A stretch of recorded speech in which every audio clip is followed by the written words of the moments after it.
A patient came to my office 7 years ago. 71 years old, retired accountant, meticulous about his health by every standard measure he knew. He had been experiencing what he described as incomplete bowel movements for 6 days. Each morning he went to the bathroom, sat for 20 minutes, and passed only a small amount. Enough to make him believe something had moved, not enough to relieve the pressure building in his lower abdomen. By the time he came to see me, the pressure had become pain, not cramping, a deep, constant, radiating ache that had spread from his rectum into his lower back and down into both thighs. He had also noticed something that had frightened him considerably: watery liquid leaking from his rectum between bathroom attempts.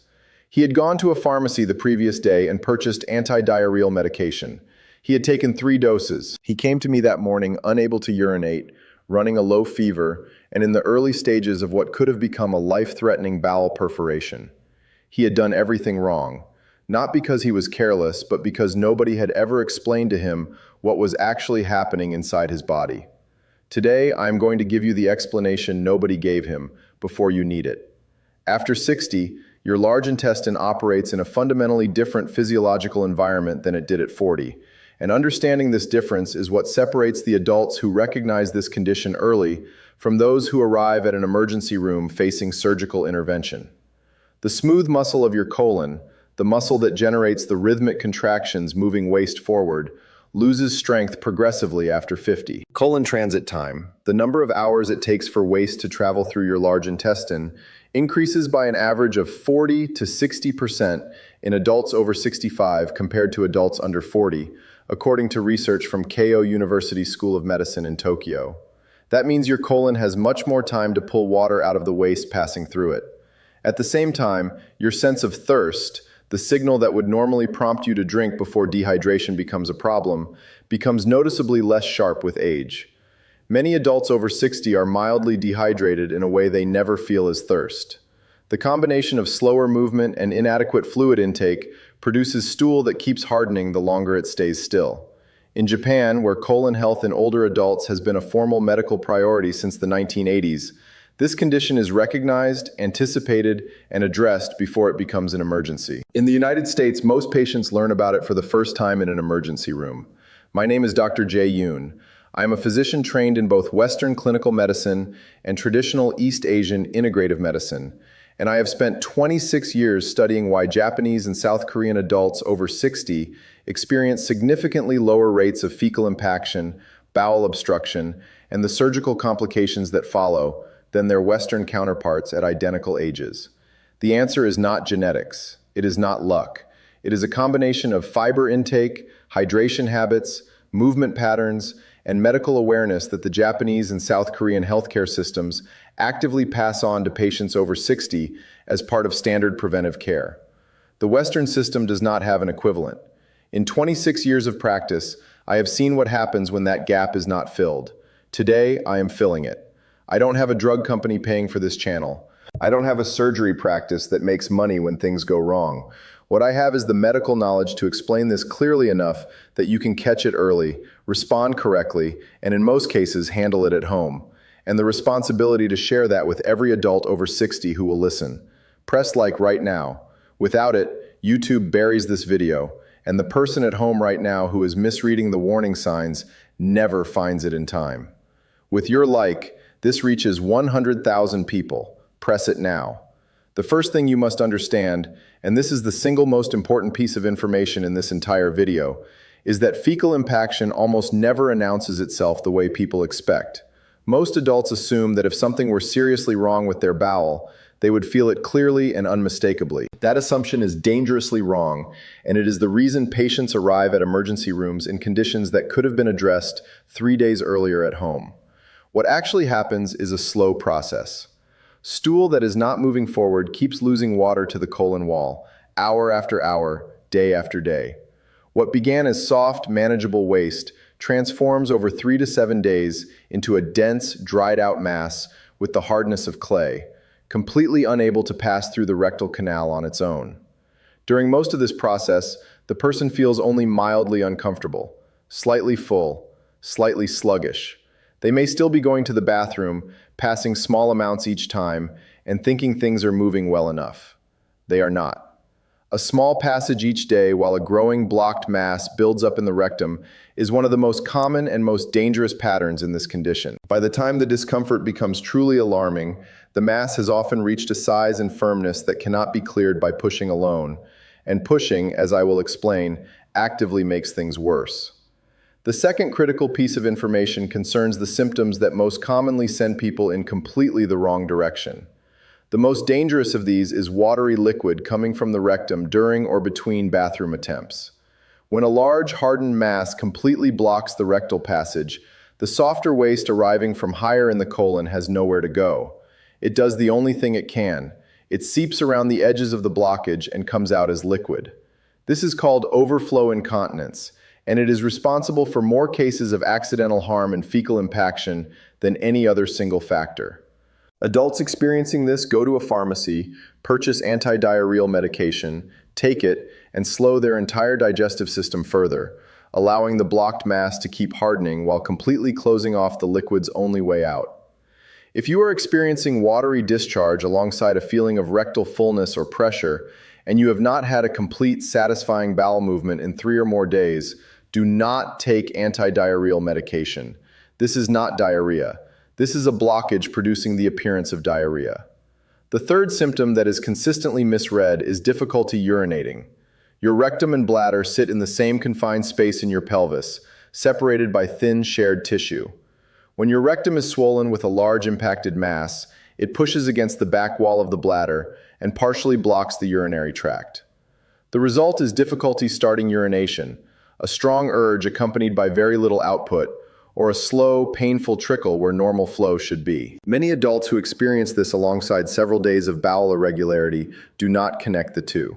They treat the urinary symptoms separately, sometimes taking over-the-counter bladder products that have no effect, because the urinary problem is mechanical, caused entirely by the rectal pressure, and will not go away until the impaction is addressed. A 2014 study from Seoul National University Hospital found that 31% of patients admitted for fecal impaction came in with urinary difficulty as their main complaint, and that fewer than 40% of those patients had correctly identified their bowel function as the source of the problem. The fourth cluster of symptoms involves lower back pain and, in older adults specifically, sudden mental changes. The lower back pain comes from the pressure of the swollen rectal structures pushing outward into the lower back muscles and nerves.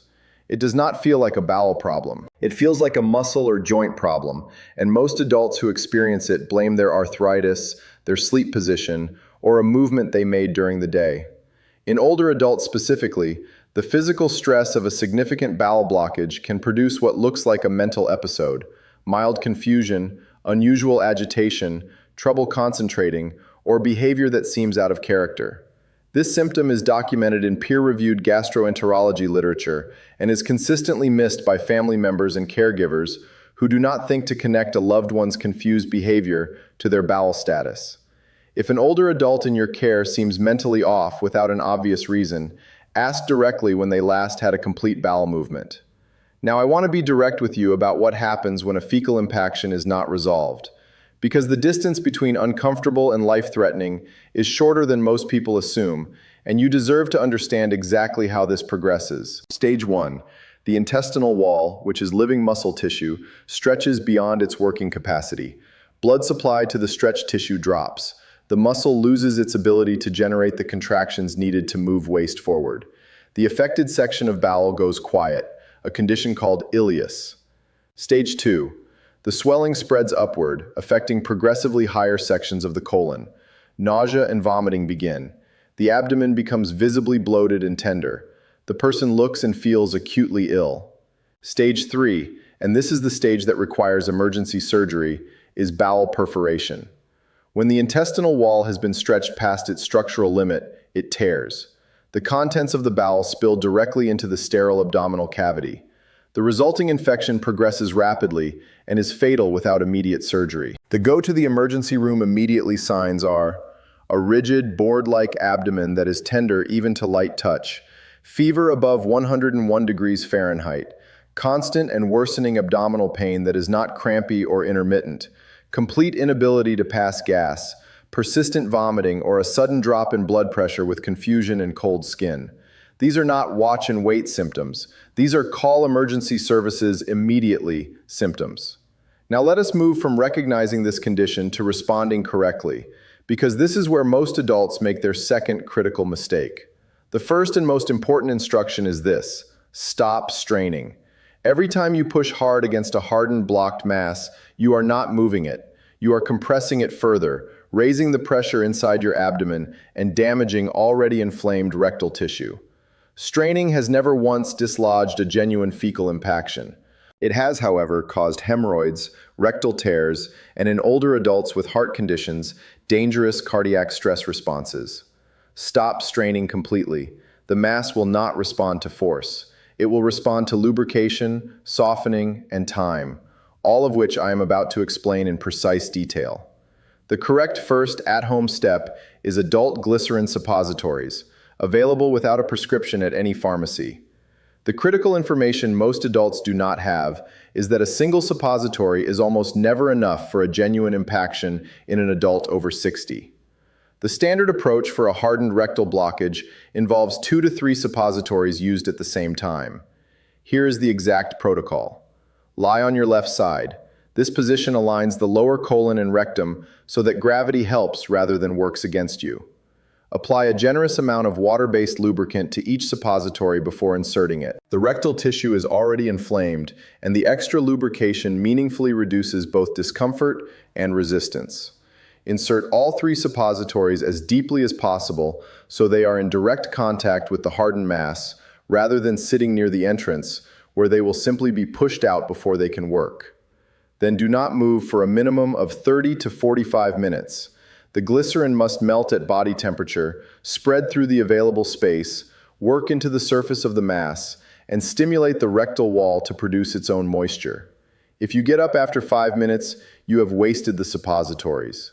After 45 minutes, rise slowly, go to the bathroom, and let your body work without pushing. If movement occurs, good. If it does not, rest for a full hour, drink a full glass of warm water, walk gently for 10 minutes, and repeat the protocol exactly as described. A second round frequently succeeds where a first round softened the outer layer but did not reach the core. If 2 complete rounds of the suppository protocol, each with the full 45-minute wait, produce no movement, or if any of the emergency symptoms I described appear at any point, the right decision is to go to an urgent care facility or emergency room. At the hospital, the medical team has access to clinical-grade enemas delivered under controlled pressure with enough volume to reach above the blocked mass and break it apart from above. They have imaging equipment to assess where the blockage is and to evaluate the condition of the bowel wall. In cases where enema treatment is not enough, a specialist performs manual disimpaction, a procedure in which the hardened mass is physically broken apart and removed under appropriate sedation. It is a recognized, safe clinical procedure, and the relief it produces is immediate and significant. In Japan and South Korea, patients leaving the hospital after a fecal impaction receive a detailed written plan covering every dietary, hydration, movement, and medication factor that contributed, and a scheduled follow-up specifically to review whether those factors have been addressed. In the United States, most patients are discharged with a recommendation to eat more fiber and drink more water, and no system to ensure either recommendation is followed. The reason this condition is so dramatically undertreated by the Western system is structural, not accidental. A fecal impaction that resolves with glycerin suppositories at home and dietary changes generates no billable procedure, no prescription revenue, and no follow-up appointment that insurance will reimburse at meaningful rates. A fecal impaction that progresses to surgery generates between $40,000 and $150,000 in surgical, anesthesia, hospital, and rehabilitation billing. The pharmaceutical companies that manufacture stimulant laxatives, a category of medication that, used long-term, actually worsens colon function and increases the risk of repeat impaction, generate over $8 billion annually in the United States alone. There is no financial incentive within the Western healthcare system to deliver the 20 minutes of education you are receiving right now. That is not a conspiracy. That is a billing structure. The information that prevents the emergency generates no revenue. The emergency itself generates significant revenue. Understanding this is not cynicism. It is how you protect yourself. The fact that you are still here tells me something. Most people close a video like this before the part that actually matters. You stayed, and that tells me you take your health seriously. Subscribe. I post every week, and every video covers what your doctor simply did not have time to go over with you. Then share this with one specific person, the adult over 60 in your life who has mentioned constipation, incomplete bowel movements, or belly pressure in the last month and got no real answer. They need this before it becomes an emergency. Tell me in the comments, have you or someone you care for ever gone through what you now think may have been a fecal impaction? Write yes or no. I read every single one. One more thing, and I say this openly. The visuals you saw in this video are AI generated. I use that only to bring the content to life. What is not AI generated is the information itself. Every fact, every clinical detail in this video was personally reviewed by me before it became content. My goal is not to replace your doctor. It is to give you the knowledge to walk into that appointment with the right questions, because a routine visit does not always cover every risk your condition can bring. You deserve to know. Dr. Jae Yoon. The science Asia has always known. Take care of yourself, I mean that.